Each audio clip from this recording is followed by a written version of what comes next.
नमो भगवते वासुदेवाय नमः। प्यारे भक्तगणों, आप सभी को सटटीला एकादशी व्रत की ढेर सारी शुभकामनाएं। श्री हरि लक्ष्मी नारायण एकादशी माता आप सभी की मनोकामना को पूर्ण करे। आज एकादशी व्रत के शुभ अवसर पर मैं आप सभी को सुना रही हूँ 11 माता की व्रत कथा। प्यारे भक्तगणों, अगर आप व्रत करते हैं तो कथा को पूरा अवश्य सुनें, क्योंकि बिना कथा के व्रत अधूरा माना जाता है। इसलिए व्रत करने वाले भक्तों कथा को पूरा श्रद्धा भाव से प्रसन्नचित मन से अवश्य सुनिएगा। जो लोग व्रत नहीं करते वो सिर्फ कथा श्रवण मात्र से लक्ष्मी नारायण की कृपा और एकादशी माता की कृपा प्राप्त कर सकते हैं। कि कहते हैं ना, भगवान भाव के भूखे होते हैं। हे 11 माता, आपकी कथा कहने वाले, आपकी कथा सुनने वाले और उपकार भरने वाले सभी की मनोकामना को पूर्ण करना। अगर हमसे कोई गलती हो उसे क्षमा करना। प्रेम से बोलिए लक्ष्मी नारायण की जय, एकादशी माता की जय। कथा। किसी गांव में एक गरीब डोमिन अपने 2 बच्चों के साथ रहा करती थी। डोमिन बहुत ही गरीब थी। जैसे तैसे करके अपने बच्चों का और अपना पेट पालने के लिए भोजन इकट्ठा कर पाती थी। वह डोमिन हर रोज सुबह सुबह बांस की छोटी छोटी टोकरी बनाकर उसे बाजार में लेकर बेचकर आती थी। कभी उसका टोकरी बिकता तो कभी नहीं बिकता। क्योंकि वह डोम थी ना, इसलिए बहुत कम ही लोग उससे टोकरी खरीदते थे। एक दिन की बात है, सुबह का समय था। डोमिन अपने दोनों बच्चों को घर में रखकर और बच्चों को समझाकर स्नान करके अपनी बांस की टोकरी लेकर रास्ते से जा रही थी उसे बाजार में बेचने। तभी उसे रास्ते के कुछ दूर में ढेर सारी महिला भजन गाते हुए दिखाई पड़ी। डोमिन ने मन में सोचा कि मैं बाजार बाद में जाऊंगी, पहले देखती हूँ कि वहाँ पर ढेर सारी महिला बैठकर कैसा भजन गा रही है, किनका पूजा कर रही है, पहले जाकर देख लेती हूँ। डोमिन उन महिलाओं के पास जाती है, लेकिन थोड़ा दूर ही रहती है, क्योंकि वह तो डोमिन रहती है ना, इसलिए रास्ते के उस पार बैठकर वह चुपचाप हाथ जोड़कर उनका पूजा पाठ देखते रहती है। डोमिन अपने बांस की टोकरी को पास में रखकर पूजा पाठ देखती है कि वो लोग कैसे पूजा कर रहे हैं, और साथ में 11 माता की कथा भी सुनती है। डोमिन को 11 माता का व्रत बहुत अच्छा लगा। उनकी कथा सुनते ही उसके मन में भी इच्छा प्रकट हुई कि काश मैं भी 11 माता का व्रत कर सकती, लेकिन मैं तो बहुत गरीब हूँ, मेरे पास पैसे कहाँ। मेरी टोकरी तो कभी बिकती है कभी नहीं बिकती, और वैसे भी मेरी टोकरी तो लोग 1 से 2 ही खरीदते हैं। साड़ी टोकरी तो कभी बिकी ही नहीं। काश 11 माता का चमत्कार हो जाए और मेरी बांस की साड़ी टोकरी बिक जाए, तो मैं भी 11 माता का व्रत बड़े धूमधाम से करूं। डोमिन इतना सोच ही रही थी कि तभी 11 माता का व्रत पूर्ण हुआ।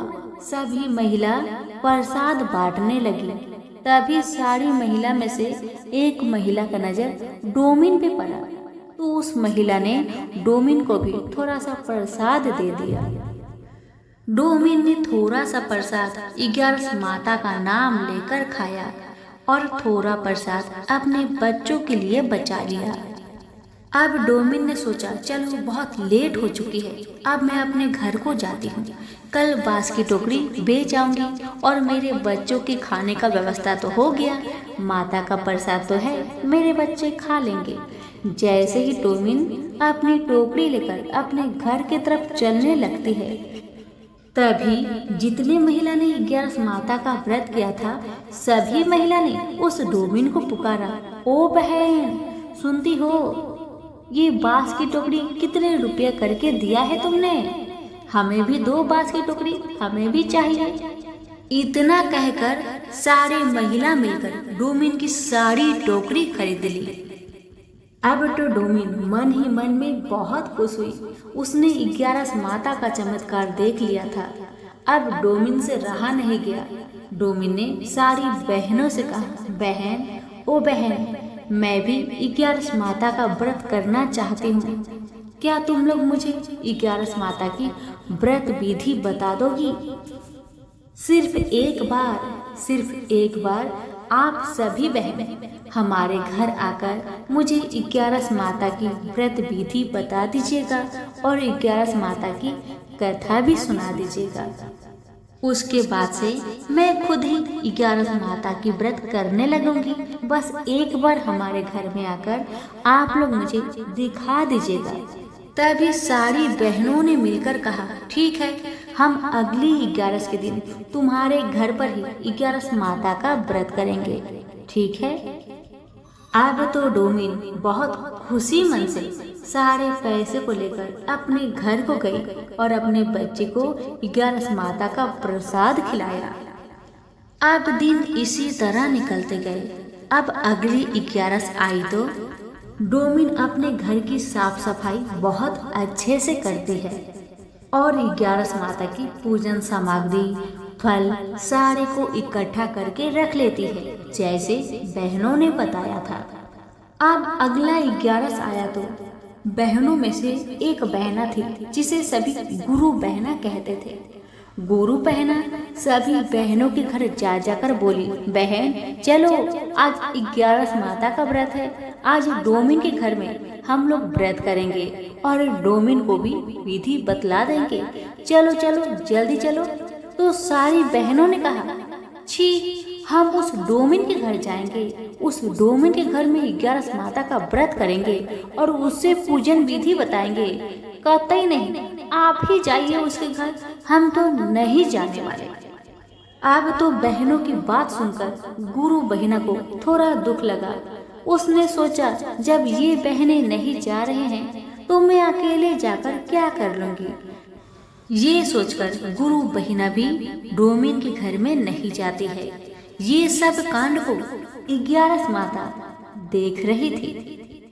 उधर डोमिन अपने आंखों में आंसू भरे गुरु बहनों का इंतजार कर रही थी और मन ही मन में सोच रही थी, शायद मैं डोम हूँ, मैं छोटी जात की हूँ, मैं बहुत गरीब हूँ, इसीलिए गुरु बहना मेरे घर में नहीं आई। शायद वो लोग हमसे घृणा करते हैं। ऐसे ही मन में कुछ विचार करते हुए डोमिन रोए जा रही है। डोमिन की सच्ची भक्ति को देखकर 11 माता एक बूढ़ी माई के रूप धर के आती है और डोमिन से कहती है, ए बहन, क्या हुआ बहन, तुम क्यों रो रही हो? क्या हुआ है तुझे, बताओ मुझे। बूढ़ी माई की बातें सुन डोमिन ने कहा, क्या बताओ माँ आपको, मुझे 11 माता का व्रत नहीं मालूम। मुझे 11 माता का व्रत करना है क्योंकि उनकी ही कृपा से आज मैं जो भी हूँ, आज मैं जो 11 माता की व्रत की सामग्री लाई हूँ, आज उन्हीं की कृपा से ये सब हो पाया है। बूढ़ी माई, मैं बांस की टोकरी बेचती हूँ, मेरा टोकरी कभी लोग नहीं खरीदते, मुश्किल से ही अनजान लोग ही 1-2 बांस की टोकरी खरीद लेते हैं, जिससे 2 रुपया मिलता है। उसी पैसे से मैं कुछ अनाज लाकर अपने बच्चे को खिलाती हूँ। आज 11 माता का आशीर्वाद है कि मेरे पास 10 रुपए आए थे। उसी पैसे से हमने 11 माता की पूजन सामग्री और कुछ फल को खरीदा है। लेकिन मैं डोम हूँ, छोटी जात की हूँ, इसलिए गुरु बहनों ने मुझसे कहा था कि आज हमारे घर पर आकर 11 माता का व्रत पूजन विधि सभी मुझे बताएगी। लेकिन छोटी डोम जात की हूँ ना, इसलिए कोई भी नहीं आया। बस यही सोचकर मैं उदास हूँ, रोई जा रही हूँ कि कैसे मैं 11 माता का पूजन करूँ, कैसे उनका भजन करूँ, कैसे उनका कथा कहूँ, मुझे तो कुछ आता ही नहीं। डोमिन की बातें सुन बूढ़ी माई हंसने लगी और कहने लगी, बहन इतनी सी बात, चलो मैं तुम्हें 11 माता की व्रत विधि को बतलाती हूँ और कथा भी मैं तुम्हें सुनाऊंगी और हर 11 के दिन तुम ऐसे ही करना। उनकी कृपा से तुम्हारी दुख तकलीफ सभी समाप्त हो जाएंगे। भेष रूपी 11 माता ने बूढ़ी माई का रूप में डोमिन के घर में 11 माता का व्रत पूजन विधि सभी बताया और कथा भी सुनाया। डोमिन ने श्रद्धा भक्ति के साथ पूजन भी किया और कथा भी सुनी। डोमिन के श्रद्धा भक्ति से 11 माता बहुत प्रसन्न हुई और डोमिन से कहा कि बहन, तुम इसी तरह से हर 11 के दिन 11 माता का पूजन करना।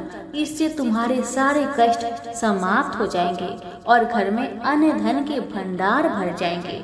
अब डोमिन हर 11 को 11 माता के बताए हुए विधि से 11 माता का व्रत करने लगी, जिससे उसके घर की सारी दुख तकलीफ समाप्त हो गई।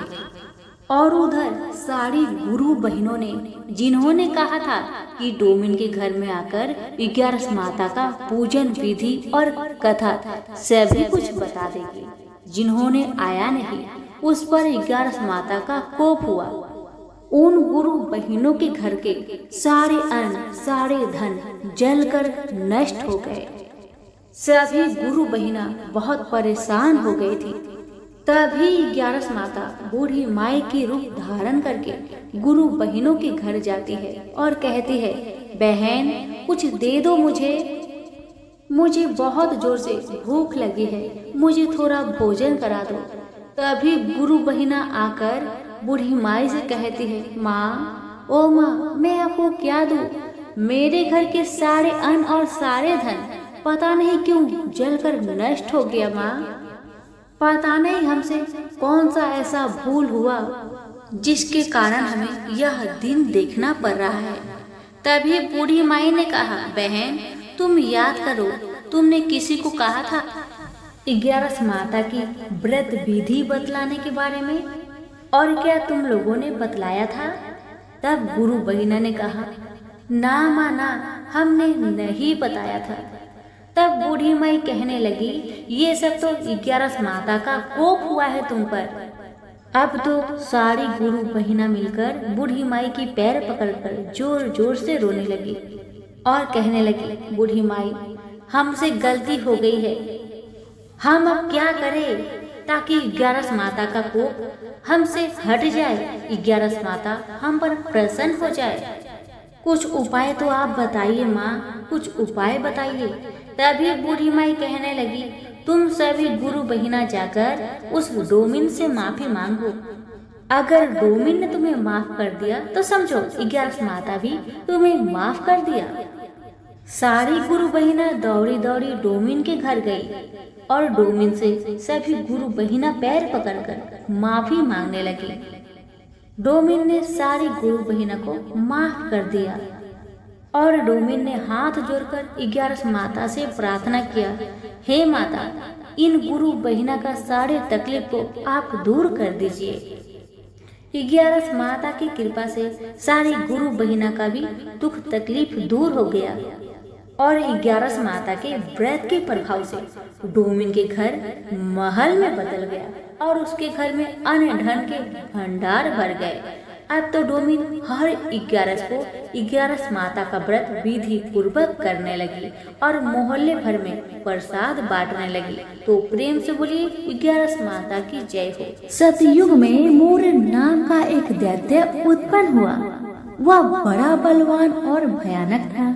उस प्रचंड दैत्य ने इंद्र, आदित्य, वासु, वायु, अग्नि आदि सभी देवताओं को पराजित करके भगा दिया।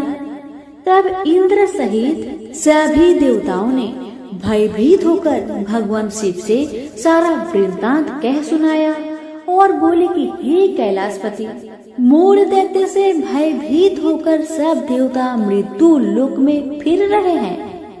तब भगवान शिव ने कहा, हे देवताओं, तीनों लोकों के स्वामी, भक्तों के दुख का नाश करने वाले भगवान विष्णु के शरण में जाओ। वे ही तुम्हारे दुखों को दूर कर सकते हैं। शिव जी के ऐसे वचन सुनकर सभी देवता क्षीर सागर में पहुँचे। वहाँ भगवान को शयन करते देख हाथ जोड़कर उनकी स्तुति करने लगे कि हे देवताओं द्वारा स्तुति करने योग्य प्रभु, आपको बारंबार नमस्कार है। हे देवताओं की रक्षा करने वाले मधुसूदन, आपको नमस्कार है। आप हमारी रक्षा करें। दैत्यों से भयभीत होकर हम आपके शरण में आए हैं।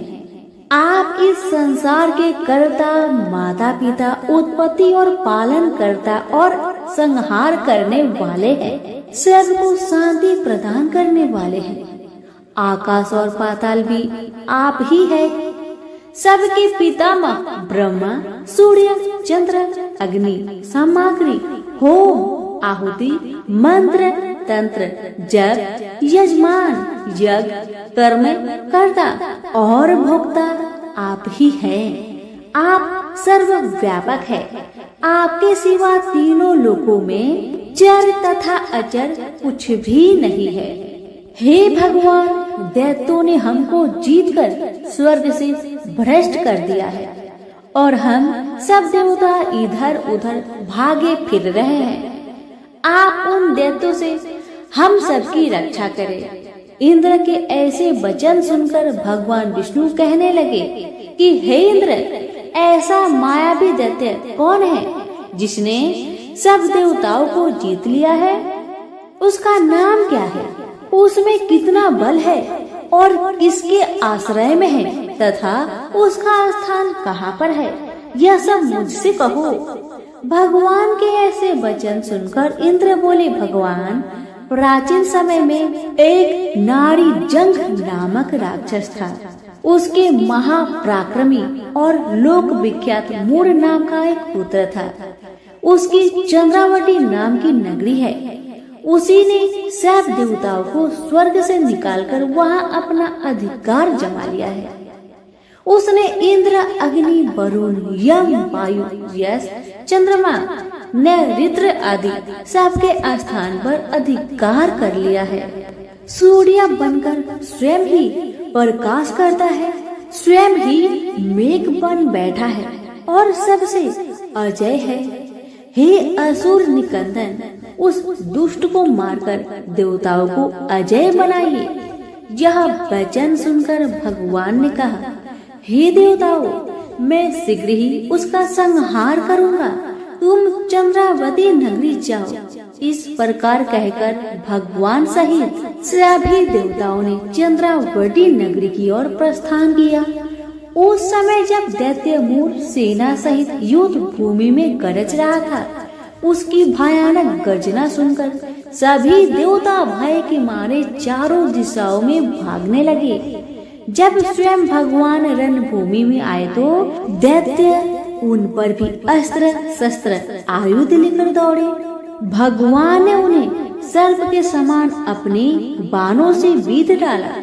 बहुत से दैत्य मारे गए, केवल मूर बचा रहा। वह अविचल भाव से भगवान के साथ युद्ध करता रहा। भगवान जो भी तीक्ष्ण बाण चलाते, वह उसके लिए उस पर सिद्ध होता। उसका शरीर छिन्न भिन्न हो गया, किंतु वह लगातार युद्ध करता रहा। दोनों के बीच मल्ल युद्ध भी हुआ। 10,000 वर्ष तक उनका युद्ध चलता रहा, किंतु मूर नहीं हारा। थक कर भगवान बद्रिका आश्रम चले गए। वहाँ हेमवती नामक सुंदर गुफा थी। उसमें विश्राम करने के लिए भगवान उसके अंदर प्रवेश कर गए। यह गुफा 12 योजन लंबी थी और उसका एक ही द्वार था।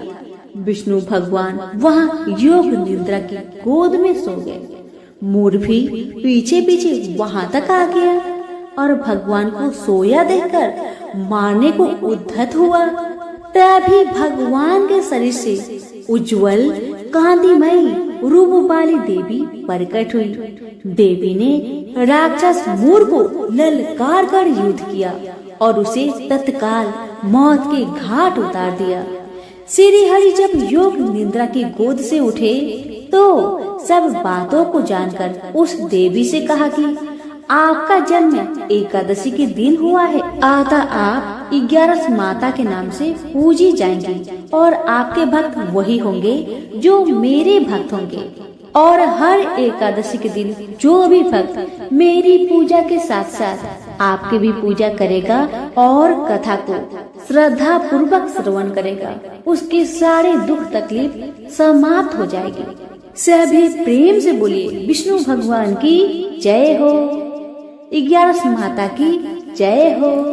एक बार एक राज्य में एक राजा रहा करता था। राजा बहुत ही बुद्धिमान और बलशाली था।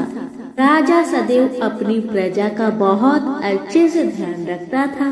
प्रजा भी अपने राजा को बहुत पसंद करते थे।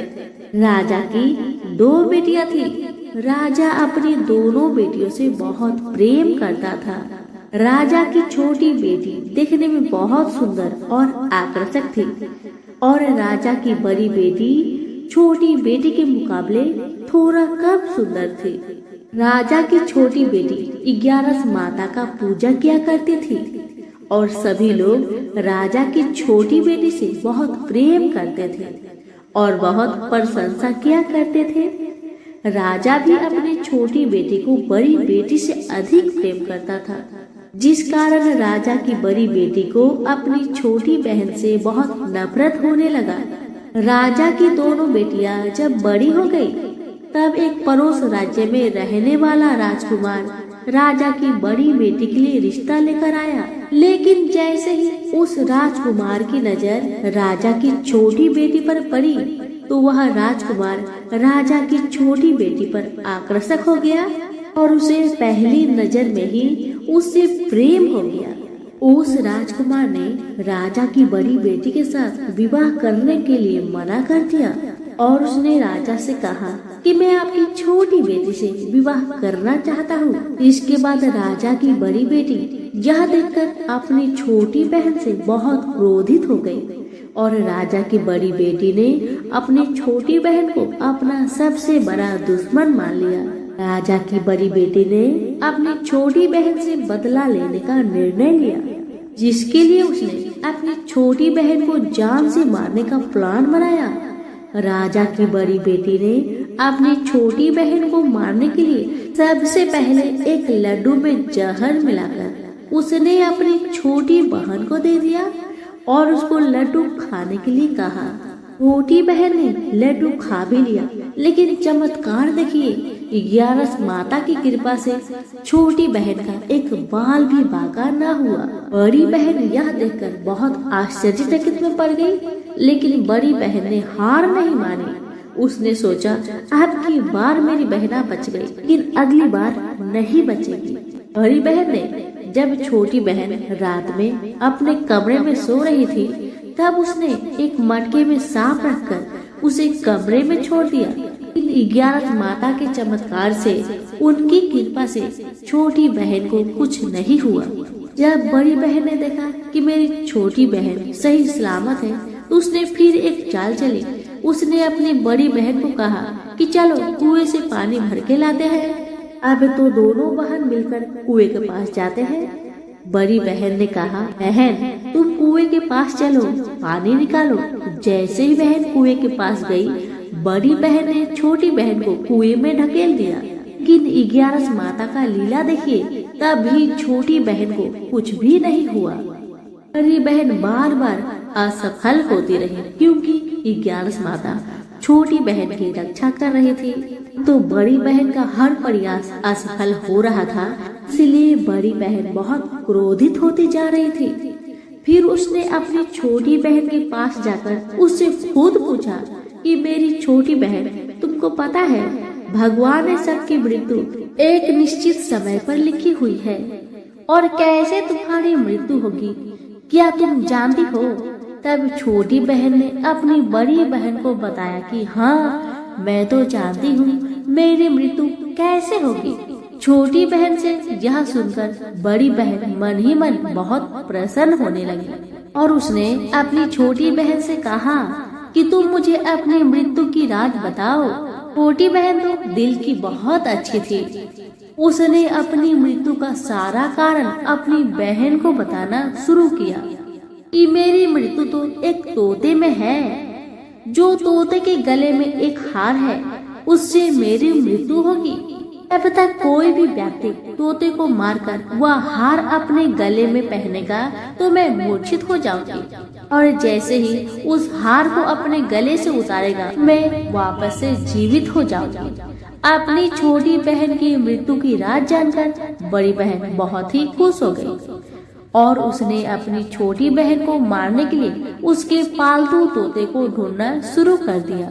और छोटी बहन को इस बात का आभास हो गया था कि कोई उसकी जान लेना चाहता है, जिसके लिए वह अपने पिताजी के पास गई और उसने अपने पिताजी से कहा कि पिताजी, मेरी मृत्यु के बाद आप मुझे लाइएगा मत, बल्कि आप मुझे अपनी पुरानी वाली हवेली में एक पलंग में लिटाकर छोड़ दीजिएगा। अपनी छोटी लड़की की यह बात सुनकर राजा बहुत आश्चर्य में पड़ गया। राजा ने अपनी छोटी बेटी से पूछा, बेटी तुम ये क्या कह रही हो? तब राजा की छोटी बेटी ने बताया, पिताजी समय किसी के लिए नहीं रुका है, कब क्या हो जाए किसी को कुछ पता नहीं। और फिर राजा ने अपनी बेटी से कहा कि तुम ऐसी बातें क्यों कर रही हो? 2-3 दिन के बाद तुम्हारा विवाह है। लेकिन छोटी बेटी ने अपने पिताजी को ऐसा करने पर मजबूर कर दिया और उसने वचन ले लिया। राजा ने भी अपनी छोटी बेटी की बात स्वीकार कर ली और 2-3 दिनों के बाद जब शादी का समय आया तब राजकुमार बारात लेकर राजा के घर आया और राजकुमार और राजा की छोटी बेटी का विवाह शुरू हो गया। जैसे ही राजा की छोटी बेटी राजकुमार के साथ फेरे लेना शुरू करती है तो उसकी बड़ी बहन अपनी छोटी बहन के कमरे में जाकर उसके तोते को पकड़ लेती है और उसको जान से मार देती है। तोते के गले में जो हार था उसको अपने गले में धारण कर लेती है। जैसे ही बड़ी बहन उस हार को अपने गले में धारण करती है तो उधर छोटी बहन 3.5 ही फेरे ले पाती है और वहीं पर बेहोश होकर गिर जाती है। जिसके बाद राजा ने बड़े बड़े वैद्य हकीमों को बुलाया और अपनी छोटी बेटी का इलाज करने के लिए कहा। राजा की बात सुनकर वैद्य ने छोटी बेटी को चेक किया तो राजा को बताया कि आपकी छोटी बेटी ना तो जीवित है और ना ही मरी हुई है। यह मैं पहली बार देख रहा हूँ। राजा ने वैद्य और हकीम को यह बात बाहर बताने से मना कर दिया और उनको कहा कि अगर तुमने यह बात किसी को बाहर बताई तो हम तुम्हें फांसी दे देंगे। राजा ने अपनी छोटी बेटी को पुराने महल में जाकर एक पलंग में लिटा दिया जैसे उनकी बेटी ने उनसे कहा था और वहाँ पर कुछ सैनिकों तैनात कर दिया। वापस अपने महल में आ गया। राजा की बड़ी बेटी अपने पिताजी के पास आई और कहने लगी कि पिताजी, अगर यह शादी संपन्न नहीं हुई तो आपकी इज्जत का क्या होगा? आप कहे तो मैं आपकी इज्जत बचाने के लिए राजकुमार से शादी करने के लिए तैयार हूँ। इसके बाद राजा ने अपनी बड़ी बेटी की बात मान ली और राजा ने बड़ी बेटी को छोटी बेटी की कपड़े पहनाकर मंडप पर भेज दिया। लेकिन राजकुमार यह जान गया कि यह राजा की छोटी बेटी नहीं बल्कि बड़ी बेटी है। लेकिन जब राजकुमार ने शादी करने से मना किया तो सभी लोगों ने राजकुमार को विवश करके राजा की बड़ी बेटी से बचे हुए फेरे को संपन्न करा दिया और विवाह करवा दिया। जिसके बाद राजकुमार राजा की बड़ी बेटी को अपने महल में ले गया। राजकुमार राजा की बड़ी बेटी से ना तो बात करता था, न ही उसको पसंद करता था और ना ही उसके आसपास भटकता था। और राजकुमार ने यह फैसला कर लिया था वह अपनी प्रेमिका को ढूंढ कर ही रहेगा और यह जानकर रहेगा कि उसके साथ क्या हुआ। एक दिन राजकुमार अपने घोड़े पर सवार होकर राजा के पुराने महल के पास पहुंच गया, जहां पर उसने कुछ सैनिकों को देखा।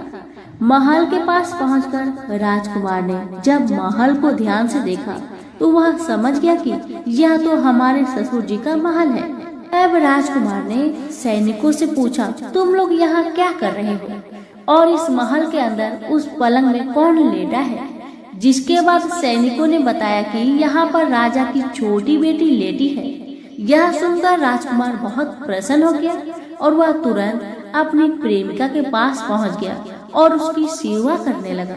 जैसे ही रात हुई तो राजा की छोटी बेटी उठकर खड़ी हो गई। राजकुमार यह देखकर बहुत खुश हो गया और उसने अपनी प्रेमिका से पूछा कि तुम यहाँ क्या कर रही हो, तुम मेरे साथ मेरे घर चलो। राजा की छोटी बेटी ने राजकुमार को सारी बातें बता दी। मेरी जान एक तोते में बसी थी और मैंने यह बात सिर्फ अपनी बड़ी बहन को बताया था और मुझे पता है कि उसने ही मुझे मारने का प्रयास किया है। उसके पास एक हार है जिसको वह सुबह पहन लेती है और रात को उतार देती है। जब तक वह हार को पहने रहती है तब तक मैं मूर्छित रहती हूँ और जैसे ही वह हार को उतार देती है तो मैं जीवित हो जाती हूँ। और जब तक मेरी बड़ी बहन के पास वह हार है तब तक मैं ऐसे ही जीवित और मूर्छित होती रहूंगी। और मेरी बड़ी बहन के पास जो हार है वह मेरे हाथ में लग जाए तो मैं हमेशा के लिए जीवित हो जाऊंगी। राजकुमार यह बात सुनकर राजा की छोटी बेटी के पास रहने का निर्णय ले लिया और उसने अपने बचे हुए सारे फेरे उस पलंग में लेटी राजा की छोटी बेटी के साथ ले लिया और अपना विवाह पूर्ण कर लिया और वहीं पर ही रहने लगा। देखते ही देखते कुछ समय में राजा की छोटी बेटी और राजकुमार की पत्नी पेट से हो गई। एक दिन राजकुमार को किसी काम से बाहर जाना पड़ा। तब छोटी बहन के पेट में बहुत तेज दर्द होने लगा। इसके बाद उसने 11 माता का आह्वान किया, जिसके बाद वहाँ पर 11 माता प्रकट हुई और उन्होंने अपने भक्तों के दर्द को दूर किया और एक पुत्र की प्राप्ति करवाई। और वहीं पर अचानक से राजकुमार भी आ गया। राजकुमार ने 11 माता को देखा तो वह आश्चर्यचकित हो गया और उसने तुरंत माता को प्रणाम किया। और 11 माता ने राजकुमार से कहा कि अब तुम्हारा बेटा 5 वर्ष का हो जाए तो तुम अपनी पत्नी का हार लाकर इसके गले में डाल देना। और देखते ही देखते राजकुमार और राजा की छोटी बेटी का पुत्र 5 वर्ष का हो जाता है। तो राजकुमार अपने बेटे से कहता है कि बेटा, मैं कुछ काम से बाहर जा रहा हूँ, तुम अपनी माता का ध्यान रखना। और वहाँ से चला जाता है। राजा को बाहर निकलता देख बड़ी बहन के सैनिक देख लेते हैं और बड़ी बहन को जाकर सारी बात बता देते हैं। जिसके बाद बड़ी बहन अपनी छोटी बहन के पुत्र को वहाँ से उठवा लेती है और उसको मरवा देती है। छोटी बेटी के पुत्र के 2 टुकड़े करवा देती है। पहला टुकड़ा चक्की के पास छुपा देती है और दूसरा टुकड़ा अपनी पलंग के नीचे रख देती है। अब 11 माता भिखारी का रूप लेकर आती है। एक भिखारी का रूप रखकर बड़ी बहन के पास चली जाती है, जिसके बाद वहाँ से भिक्षा मांगने लगती है। बड़ी बहन अपने नौकरों से कहती है कि जाकर भिक्षा दे दो, लेकिन जैसे ही नौकर 11 माता को भिक्षा देने के लिए आते हैं तो माता उन्हें मना कर देती है और कहती है कि मैं तुम्हारी महारानी से ही भिक्षा लूंगी। जिसके बाद बड़ी बहन स्वयं ही भिक्षा देने के लिए माता के पास आती है। तब माता एक बिल्ली का रूप लेकर उसके कमरे में चली जाती है और वहाँ पर छोटी बेटी के पुत्र के दोनों टुकड़े को वापस में जोड़ देती है और उसे जीवित कर देती है। उसे वहाँ से ले आती है और राजकुमार को सौंप देती है। राजकुमार अपने बेटे को लेकर अपनी पत्नी यानी कि बड़ी रानी के पास जाता है और कहता है कि तुम इसका ध्यान रखना। अगर तुम इस बच्चे का अच्छे से ध्यान रखोगी तो मैं तुमसे बात करूँगा। एक दिन राजकुमार अपने बच्चे से कहता है कि तुम मम्मी से उनके गले का हार मांग लो। जिसके बाद राजकुमार का लड़का अपनी मम्मी के पास जाता है और कहता है कि मम्मी, मुझे तुम्हारा हार चाहिए जो तुमने गले में पहन रखा है।